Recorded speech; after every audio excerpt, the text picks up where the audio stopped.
In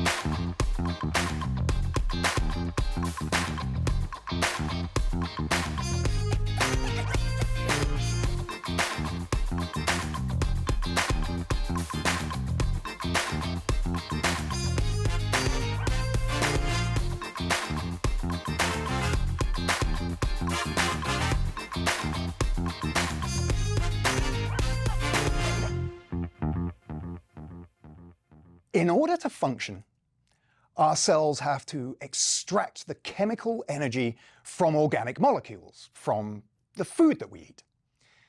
But do you ever ask yourself the question about ultimately where does that food come from? And I don't mean the grocery store or the kitchen or my mum brings it to me.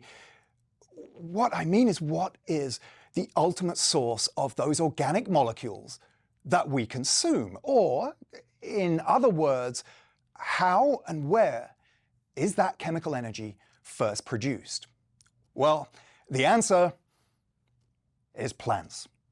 Plants provide the chemical energy that sustains almost all life on Earth. You see, us humans, like all other animals, we make none of our own food.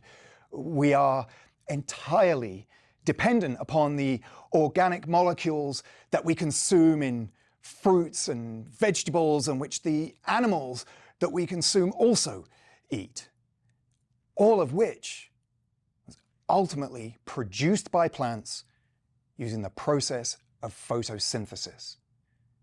And in order to achieve this, well, this plant just needs three things. It needs carbon dioxide, it needs water, and it needs the energy from sunlight. This is because photosynthesis is a redox process.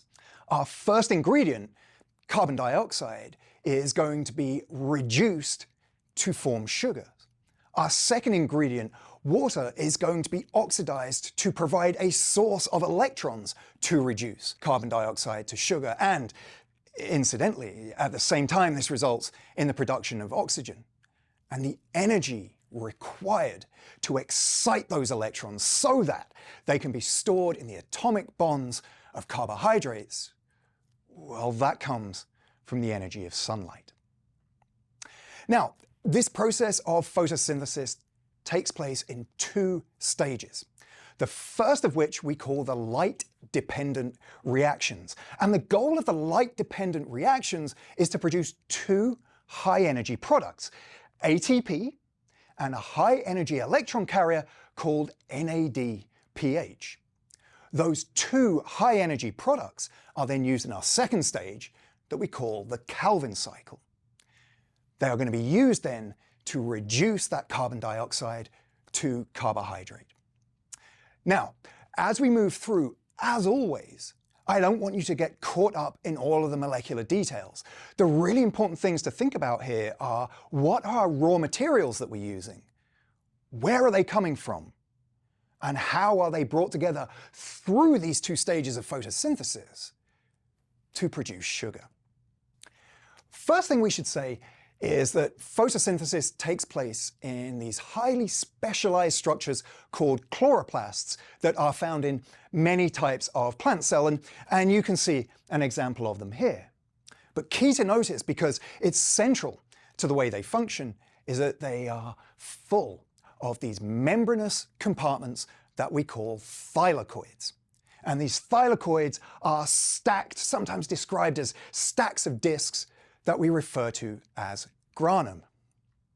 Now, the thing is, within those thylakoid membranes is a whole bunch of pigment. In particular interest for us, chlorophyll, because it's that chlorophyll that will enable the chloroplast to harvest the energy of sunlight. The reason for this is because chlorophyll in the membrane of these thylakoids is arranged together with a whole bunch of other pigments and a whole bunch of proteins into these huge macromolecular complexes that we refer to as photosystems. And a photosystem has two components to it. It has what we call a light harvesting complex, which, as its name kind of tells you, it really works as an antenna. It's there to harvest the energy of sunlight. And then the second component is called the reaction center. And in the reaction center, there's two things of note. There are a pair of specialized chlorophyll molecules, and there's something called the primary electron acceptor. And for our light-dependent reactions to work, we need two slightly different types of photosystem working together. So let's dig into this and see how it all happens. Now, this all begins when pigments at the top of the antenna, at the top of the light harvesting complex, absorb photons from sunlight. What this does is it excites an electron in the pigment, and that excitation is then passed down the antenna from pigment to pigment to pigment until it reaches the reaction center. At which point that excitation is passed to the reaction center, and electrons from the reaction center then become excited. Before they can drop back down to an unexcited ground state, they are snatched by that primary electron acceptor. Now, what this means then is that our reaction center chlorophyll molecules have now been oxidized. They have lost electrons, and they want to get those electrons back. Where do they get them from? They get them from water. An oxidized reaction center is itself a very powerful oxidizing agent. And in order to replace its lost electrons, it takes molecules of water and it splits them. It replaces its lost electrons by taking electrons from water, and in the process, releasing oxygen, the oxygen that we breathe.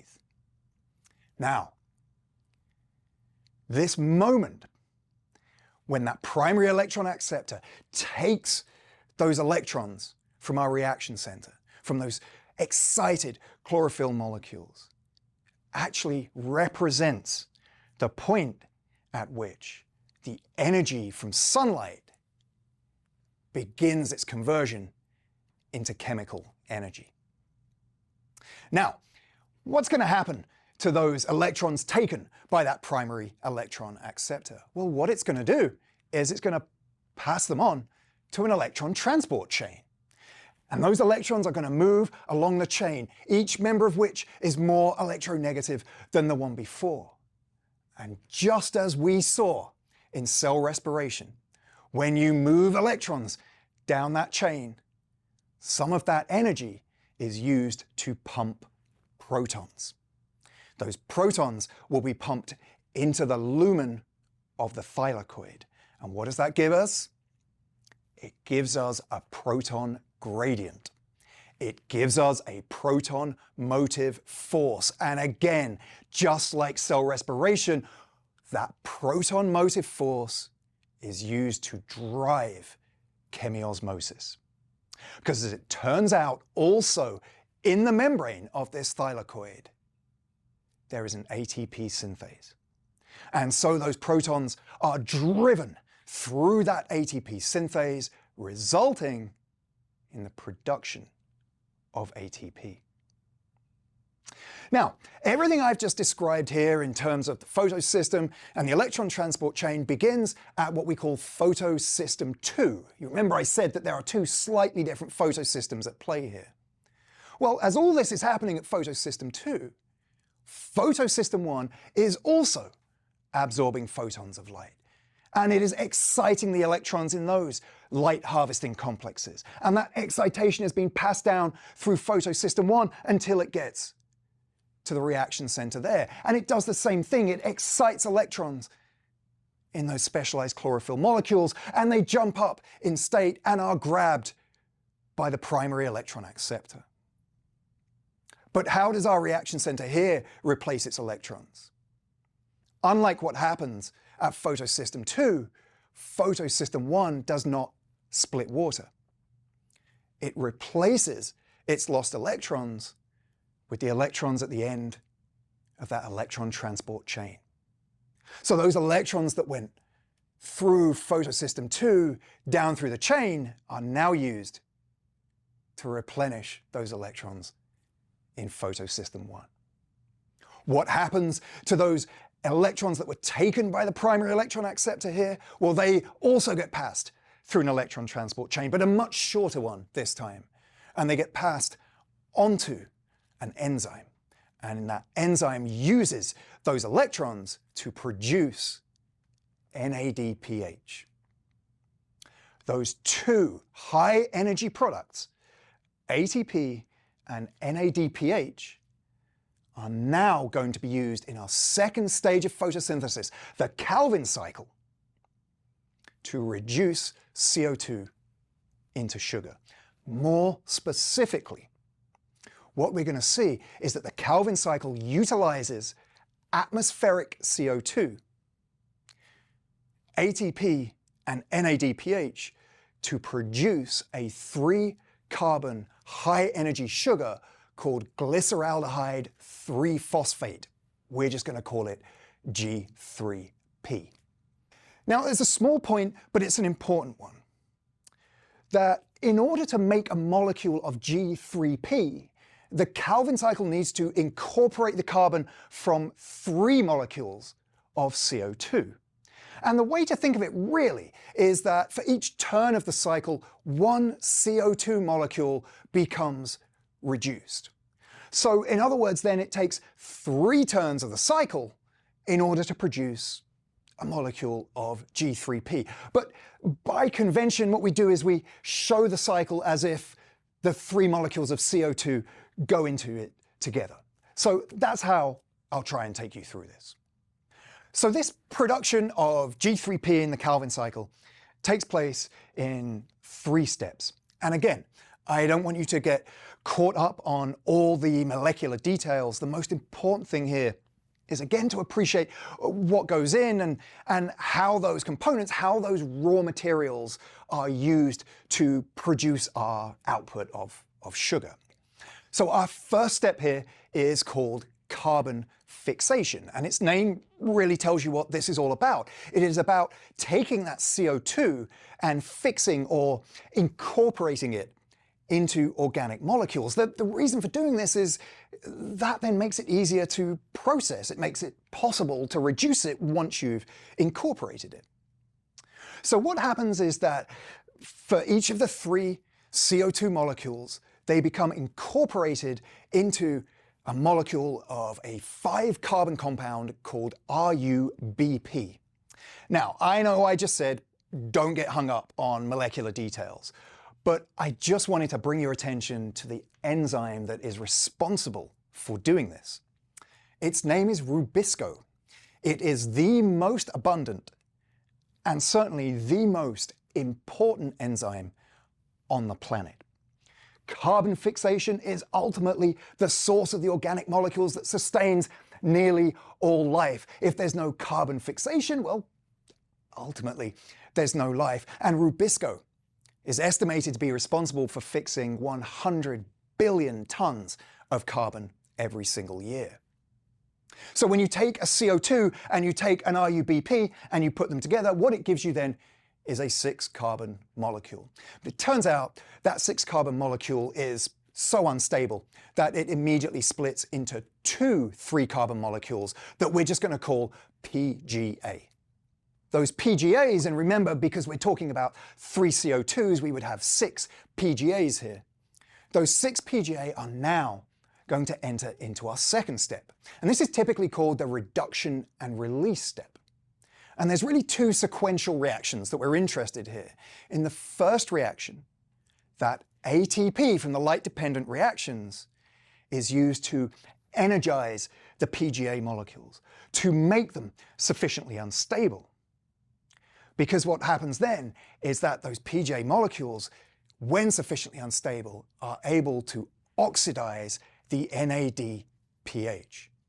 When they oxidize the NADPH and take its electrons, they become reduced to G3P. So at this point now, we have 6 G3P molecules. But it turns out only one of those is released. Only one of those is then made available to the cell. Now that doesn't sound like much, that's our net product of photosynthesis, is this one high energy 3-carbon sugar. But as I'll explain in a moment, that sugar is the foundation of so much else that will happen within the cell.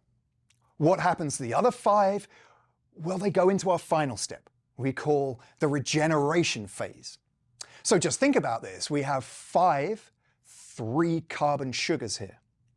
Through a whole series of complex molecular rearrangements, those 5 3-carbon sugars become rearranged into 3 5-carbon sugars, specifically RUBP.